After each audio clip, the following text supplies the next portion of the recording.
शनि त्रयोदशी प्रदोष व्रत कथा।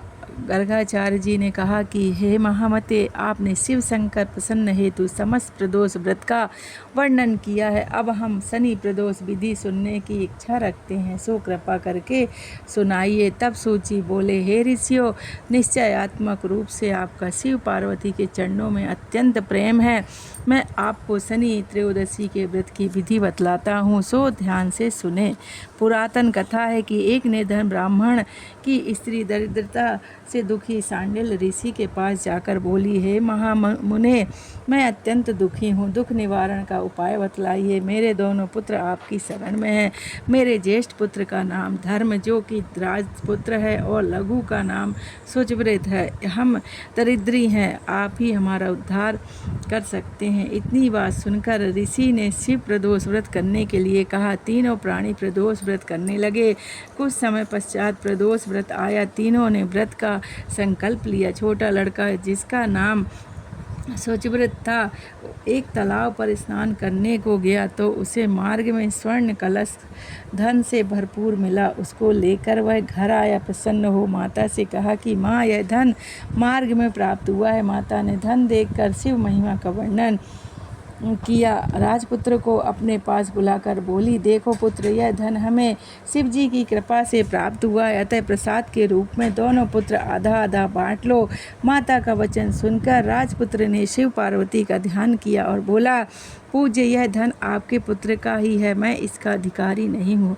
मुझे शंकर भगवान और पार्वती माता जब देंगी तब लूँगा। इतना कहकर राजपुत्र शंकर जी की पूजा में लग गया। एक दिन दोनों भाइयों का प्रदेश भ्रमण का विचार हुआ। वहाँ अनेक गंधर्व कन्याओं को कीड़ा करते हुए उन्हें देख सुचव्रत ने कहा, भैया, अब हमें इसके आगे नहीं जाना है। इतना कह सुचव्रत उसी स्थान पर बैठ गया, परंतु राजपुत्र अकेले ही स्त्रियों के बीच जा पहुंचा। वह एक स्त्री अति सुंदरी राजकुमार को देख मोहित हो गई और राजपुत्र के पास पहुंचकर कहने लगी कि हे सखियों, इस वन के समीप ही जो दूसरा वन है, तुम वहां जाकर देखो, भांति भांति के पुष्प खिले हैं, बड़ा सुहावना समय है, उसकी शोभा देखकर आओ। मैं यहाँ बैठती हूँ, मेरे पैर में बहुत पीड़ा है। यह सुन सब सखियाँ दूसरे वन में चली गईं। वह सुंदर राजकुमार की ओर देखती रही। इधर राजकुमार भी कामुक दृष्टि से निहारने लगा। युवती बोली, आप कहाँ रहते हैं? वन में कैसे पधारे? किस राजा के पुत्र हैं? क्या नाम है? राजकुमार बोला, मैं विदर्भ नरेश का पुत्र हूँ। आप अपना परिचय दे। युवती बोली, मैं पुत्री हूँ, मेरा नाम अंशुमती है। मैंने आपकी मन स्थिति का जान ली है कि आप मुझ पर मोहित है। विधाता ने हमारा तुम्हारा संयोग मिलाया है। युवती ने मोतियों का हार राजकुमार के गले में डाल दिया।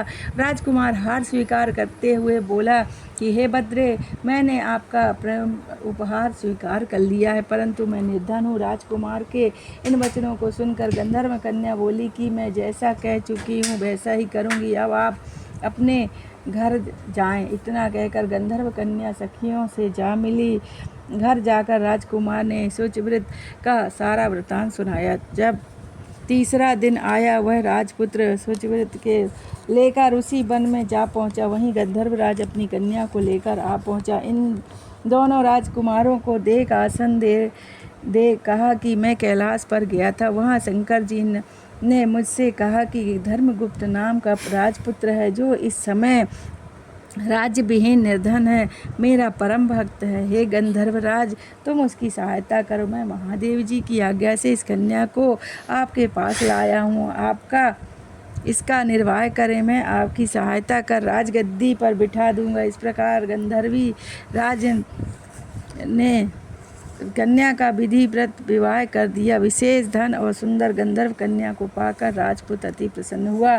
भगवान जी की कृपा से अपने शत्रुओं का दमन करके राज्य का सुख भोगने लगा। बोलो शंकर भगवान की जय। श्री शिवाय नमस्तुभ्यं। हर हर महादेव।